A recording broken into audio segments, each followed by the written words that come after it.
வணக்கம். நான் யோகானந்த் பாண்டியன் பேசுகிறேன்.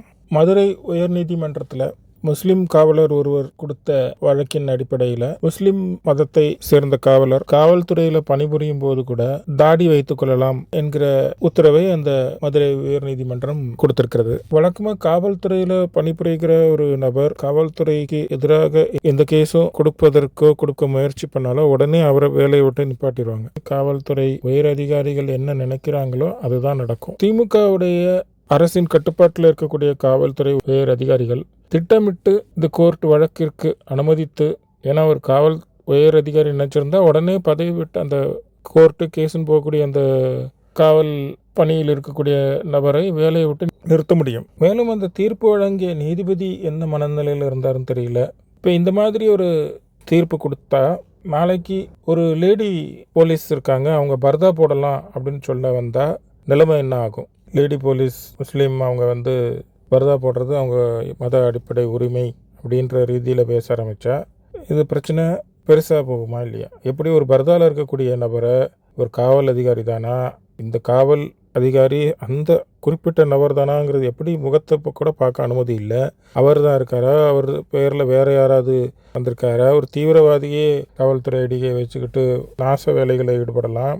எந்தவித மத அடையாளங்களையும் ஜாதி அடையாளங்களையும் காட்டக்கூடாது அப்படின்னு சொல்லிக்கிட்டு இருக்கக்கூடிய இந்த அரசுகள் இஸ்லாமியர்களுக்கு மட்டும் இந்த சலுகைகளை கொடுப்பது ஏன்? இஸ்லாமியர்களுக்கு சம உரிமை கொடுக்கலாம், அவர்களுக்கு சிறப்பு உரிமை கொடுக்க வேண்டிய அவசியம் என்ன? இந்த நாட்டில் சிறப்பு உரிமைன்னு ஒருத்தருக்கு கொடுக்க வேண்டி இருந்துச்சுன்னா அது இந்துக்களுக்கு தான். பாகிஸ்தான் ஒரு நாடு பிரித்து கொடுத்த பிறகு மிச்சம் இருப்பது இந்துஸ்தான் தான். இது இந்துக்களோட நாடு தான். இந்துக்களுக்கு இல்லாத உரிமை இஸ்லாமியர்களுக்கு எப்படி கொடுக்க முடியும்? எப்படி கொடுக்கலாம்? சம உரிமை கொடுங்க. இந்த நாட்டில் இருக்க எல்லாரும் சமம். ஒரு முஸ்லீம்ங்கிறதுனால அவர் இஷ்டத்துக்கு தாடி வைப்பார், பர்தா போடுவாங்க. இது பள்ளிக்கூட அளவிலேயே இந்த பிரச்சனையை தடுக்காததுனால இது இப்போ காவல்துறை வரைக்கும் வந்திருக்கு. இன்னும் எங்கெல்லாம் என்ன பிரச்சனையெல்லாம் பண்ண போகுதுன்னு தெரியல. இது சமுதாயத்தில் ஒரு பிரிவினையை உருவாக்காதா? இவர் நான் முஸ்லீம்னு சொல்லி அடையாளம் காட்டி கொள்ளக்கூடிய இந்த சூழ்நிலை ஒரு யூனிஃபார்ம் பணியில் வந்திருக்கும்போது அதை செய்யக்கூடாது. யூனிஃபார்மில் இருக்கும்போது எல்லோரும் சமங்கிறதுக்காக தான் அந்த யூனிஃபார்ம்ன்ற வார்த்தைக்கு அர்த்தமே எல்லோரும் சமமாக நடத்தப்படணும் அப்படின்ற ஒரு விஷயத்துக்காக தான் யூனிஃபார்ம். அந்த யூனிஃபார்ம்லேயே வித்தியாசம் கொண்டு வருவேன்னு பள்ளிக்கூட லெவல்லாம் ஆரம்பித்தாங்க, இப்போ காவல்துறை அளவில் கொண்டு வந்துட்டாங்க. இப்படி இது மக்களிடையே பிரிவினை தான் உண்டாக்கும். இதனால இப்போ அவர் தாடி வைக்கலாம், இப்போ நான் ஐயப்பன் கோயிலுக்கு சாமி மாலை போடும்போது நானும் தாடி வைப்பேன்னு இவரும் மாலை போடுவார், துண்டு போடுவார். இவர் இஷ்டத்துக்கு கருப்பு கலரில் ஒரு ட்ரெஸ்ஸை போட்டு வந்தாருன்னா எப்படி இருக்கும்? காவல்துறை போடக்கூடிய யூனிஃபார்மை தவிர்த்து ஷூ போடாமல் தான் நான் நடக்கணும், அதுதான் என்னுடைய மத தர்மம்னு சொல்லிட்டு இஷ்டத்துக்கு நடமாடுனா எப்படி இருக்கும்? இப்போ இதையே மாதிரி ஆளுக்கு ஒரு விதத்தில் நடந்தால் இது எங்கே போய் முடியும்? இது நாட்டுக்கு ஒற்றுமையை கெடுக்கக்கூடிய விஷயம். இஸ்லாமிய மதத்தை தீவிரமாக ஃபாலோ பண்ணுறவர் யூனிஃபார்ம் டியூட்டிக்கு வரக்கூடாது. யூனிஃபார்ம் டியூட்டிக்கு நான் யூனிஃபார்ம் போடும்போது இந்த மாதிரி தான் ட்ரெஸ் பண்ணணும், ட்ரெஸ் கோட் இருக்கணும் அப்படிங்கிற அந்த விஷயத்தெல்லாம் மீறுவேன் அப்படின்னா இது என்ன விதமான மனநிலையை குறிக்கிறது? பெரும்பாலும் இஸ்லாமியர்கள் மேலே உள்ள குற்றச்சாட்டு, நான் முதல்ல ஒரு முஸ்லீம், நாடு அப்புறம் வேலை அப்புறம் எல்லாம் அப்புறம்னு சொல்கிற அந்த மனநிலை பல இடங்களில் வெளிக்காட்டியிருக்காங்க. இந்துக்களுக்கு அப்படி இல்லை, முதல்ல என் நாடு அப்புறம் தான் என்னுடைய மதம்ன்ற மனநிலை இருக்குது.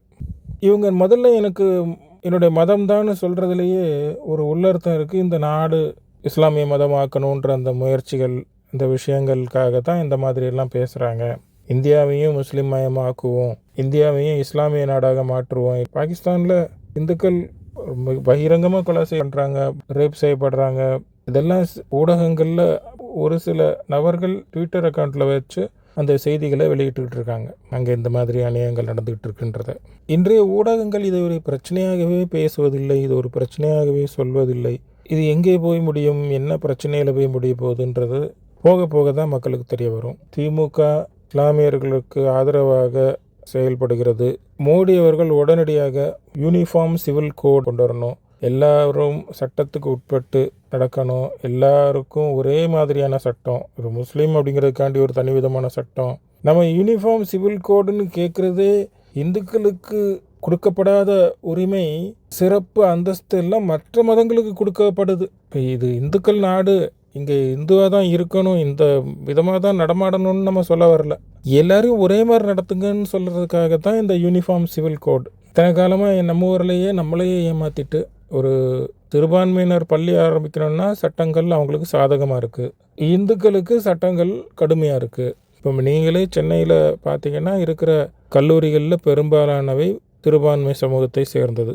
அதுவும் இந்துக்களுடைய கோவில் நிலத்தில் இருப்பவை அந்த 99 வருஷ லீஸ் கான்ட்ராக்ட் முடிஞ்ச பிறகும் இடத்த காலி பண்ணாமல் இருக்கக்கூடியது. திமுக ஆட்சிங்கிறனால அதை பற்றியெல்லாம் பேசாமல், அதை பற்றி நடவடிக்கை எடுக்காமல், இந்து கோவில் மட்டும் ஆத்தங்கரை ஓரத்தில் இருக்குது, ஏரிக்கரை ஓரத்தில் இருக்குதுன்னு சொல்லி இடித்து தள்ளுறாங்க.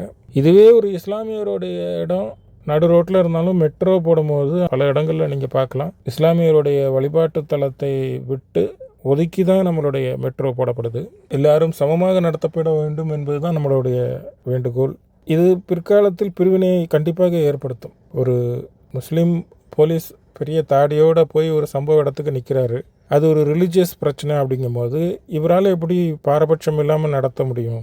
இவர் நடப்பாருன்னு அவங்க எப்படி நினைப்பாங்க? அவர் பார்த்தாலே முஸ்லீம்னு தெரியுது. இப்போ முஸ்லீம் அந்த மத பிரச்சனையில் எப்படி நடந்துப்பாருன்னு மக்கள் ஒரு முடிவுக்கு வந்துடுவாங்க. சட்டத்தின் மீது மக்களுக்கு இருக்கிற நம்பிக்கை குறைஞ்சி போகும், அவங்களே ஒரு முடிவு எடுப்பாங்க. இதெல்லாம் நாட்டுக்கு நல்லதா? ஆகையால் இந்த விஷயம் உடனடியாக தடுத்து நிறுத்தப்படணும். இஸ்லாமியராக இருந்தாலும் எந்த மதத்தை சேர்ந்தவராக இருந்தாலும் ஒரே விதமாக நடத்தப்பட வேண்டும் என்பதே நமது வேண்டுகோள். நன்றி, வணக்கம்.